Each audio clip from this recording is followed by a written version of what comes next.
quickening in our culture, and all of us began to consider the implications of the lives we were leading collectively and individually, I began to look around at this. Well, first of all, I came late into the game of the whole JFK phenomenon. I didn't even see the movie when it first came out because I was out on the road, you know, away from movie theaters and TV sets. So I wasn't exposed to that whole fervor. When I came back in and saw that movie by Oliver Stone, I was really surprised. I had completed the whole conspiracy theories around the assassination. I had missed that whole thing.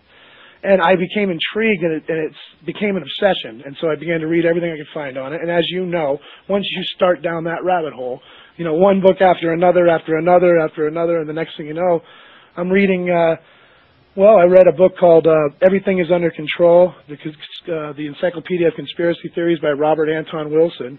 And that led me to Philip K. Dick and also David Icke. David Icke, the reading of The Biggest Secret was one of those moments in your life where I was stunned by what he was saying, and I had never heard any of that stuff. And then, of course, I went right out and got all the Zecharia Sitchin books to try to piece this stuff together, and then I went to the... So this is all before you knelt at the altar? Absolutely, before I knelt at the altar. Just and I was in a frenzy. Yeah, I was in a feeding frenzy of just trying to find out what's behind all these mystery traditions and these esoteric orders. And as time went by and I began to expose myself more and more to it, I began to see a pattern forming. And I understood it, I think, because I come from a unique perspective of somebody who is always kind of marched to a different beat than the rest of the pack. So I was able to see that, hey, wait a second, there's a lot of hype and a lot of misinformation going on. And maybe there's something to this that's not as clear as it seems. And maybe it's not what people think. Because so much in life, to me, I'd come across and realized that it wasn't what people thought in the beginning. Once you look at it, all of a sudden you see something else. And one of the biggest things that happened to me is that I came into contact with information regarding my own family's genealogy and found that I traced it back to the 13th century in Scotland and found that I came from a long line of people involved in fraternal orders. And that had one of those effects on a person, I think, where it just woke me up to the realization, maybe this is why I'm drawn to this. Maybe there's something to all this. I've wondered that a lot myself, if I could just interject, because I went to the Temple of the 33rd, the Supreme Mother Council of the World, and in the room dedicated to Albert Pike, they brought me a copy of Morals and Dogma. Now, I am a fan of this book. It's very chivalrous. It has a lot to do with knighthood, but that wasn't the point of me bringing these up. What it was as they brought me the book, they also handed me my grandfather's membership card with all of his degrees listed, what lodge he had been a member. I was blown away by this, the fact that the Masons had all of this database of all of the brothers that going back throughout time. And I found that my family goes back through time in this society as well. And I came to the conclusion that I became a conspiracy theorist because of my genetic memory, because it's ingrained in my DNA. I really think that. I think there's something to be said for that. And, you know, it's true that anyone out there, if you have any family members that have been Masons, if you just know their name and their birthday, or even just the jurisdiction where they were a Mason, which is the state or the area, you can find out, you know, every Grand Lodge system has a database on every order they were in, what rank they were, everything that there is to know is on file. And they've all become automated and computerized now. Now, you mentioned Albert Pike and Morals and Dogma. Can we talk about that for a moment? I would love to talk about Albert Pike. If I could also add in, I just stopped by the Kansas Grand Lodge. Now, if you guys want to see some of this stuff, see some of the inner workings of the lodge, wonder what, you know, Frater X has been through as we described some of the rituals throughout this show, you can go over to freemantv.com and just click on the photography section and click on View with Pick Lens, and you'll get a little slideshow. And as I have been inside more lodges than probably most Masons, and I have pictures for you all. So if you want to follow along with the imagery, you can just do that, right-click it so you don't lose the stream, and go over and check out the imagery. But I was in the Kansas Grand Lodge yesterday, and I happened to pick up Albert Pike, the man behind the monument, and started to read it, just, skimming it a bit, and already I started to like Pike again more. Now, here we're talking about a war criminal, the only war criminal to still have a statue in Washington, D.C. out in front of the square, and a time-honored Masonic scholar who has written the very rituals and explanations to the rituals in a book known as Morals and Dogma. Now, Albert Pike is a very interesting character, and many of them have connected him to Luciferianism. So tell us what you can about Albert Pike and what you think. Well, I think that he is worth study. He's a man of mystery. Supposedly, he was a giant man, over 6 feet tall, over 300 pounds. He spoke supposedly I think 5 or 6 languages. He taught himself ancient Sanskrit and ancient cuneiform at 70 or 80 years old. I mean, it's a remarkable legends attached to this man. And like you said, he was a war criminal. He was literally convicted of treason for the Civil War. He was a brigadier general who commanded a Confederate battalion. And he was referred to as General Pike till the day he died, even as a war criminal, which I find quite remarkable. There's a lot of little things, too. The Supreme Council in South Carolina, at Charleston. This is the mother council of the world for the Scottish Rite. And it just so happens that in 1860, on the Democratic National Convention, this was held at the Supreme Council. And as you know, from being a student of history, that South Carolina was the first state to secede from the Union. So I think it's remarkable that the home of the Supreme Council of the Scottish Rite was at the center of the Civil War. And once again, their grand poobah, Albert Pike, was at the helm. Now, as you could probably imagine, I am not a Scottish Rite. And one of the reasons why I assume the identity of Frater X tonight, not only because it does, it creates a little bit of mystery, but it's also because I want to speak candidly about things that I've witnessed in Masonry, things that have caused me during my time as a Mason at many times to consider leaving Masonry because of these things. And one of these things is the claim that Scottish Rite has as an authority on Freemasonry. Scottish Rite is in no way Freemasonry, even though everyone believes it is. Okay, well, we're coming up close to the break.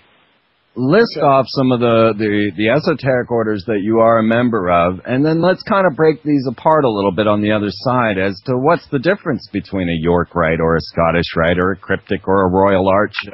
How many esoteric orders are we dealing with? Does Freemasonry compound with the Skull and Bones Society? How does this all go together? If you could answer these questions, I think it'd be fantastic. Now, let's just start with what orders you're a member of. Okay, well, like you said, there are so many orders. The key to this all is the Blue Lodge. The lodge in every town in America that you see with the square and compasses on it, that is called a Blue Lodge. That's a regular 3-degree lodge. Anyone who joins a lodge in any town in America or anywhere in the world and goes through the first 3 degrees becomes a Master Mason. At that point, you are eligible to join literally hundreds of different orders and appendant bodies, many of which you do not even know exist until you're asked to join them. Having said that, I belong to the Blue Lodge, which is the 3 degrees of Entered Apprentice, Fellow Craft, and Master Mason. I also belong to the York Rite, which recognizes the Blue Lodge as one of its bodies and 3 other bodies, the Cryptic Masons, the Royal Arch Chapter, and the Grand Commandery of Knights Templar. After that, I'm a member of the Knight Masons, which we'll go into what that is, and the AMD, which is the Allied Masonic Degrees. Those are 2 invitational bodies. The third one is the Rosicrucians. These are invitational bodies and Masons.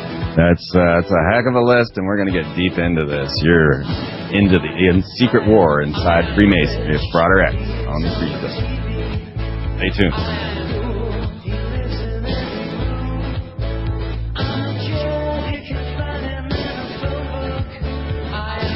The home of cutting edge.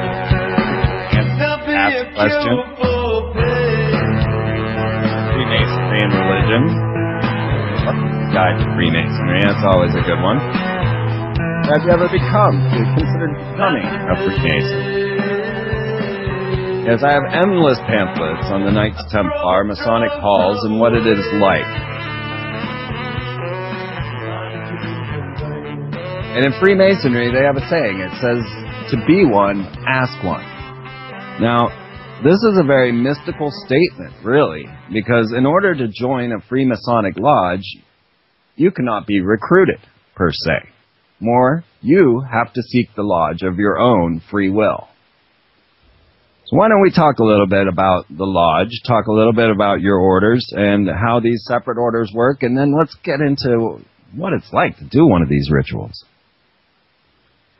Okay, well, let's just for a moment recap that first section by saying this. You know, my background that led me to Freemasonry, I would say, is one in which I discovered, like many people, that I felt disillusioned and disconnected from the sources of life and goodness around me.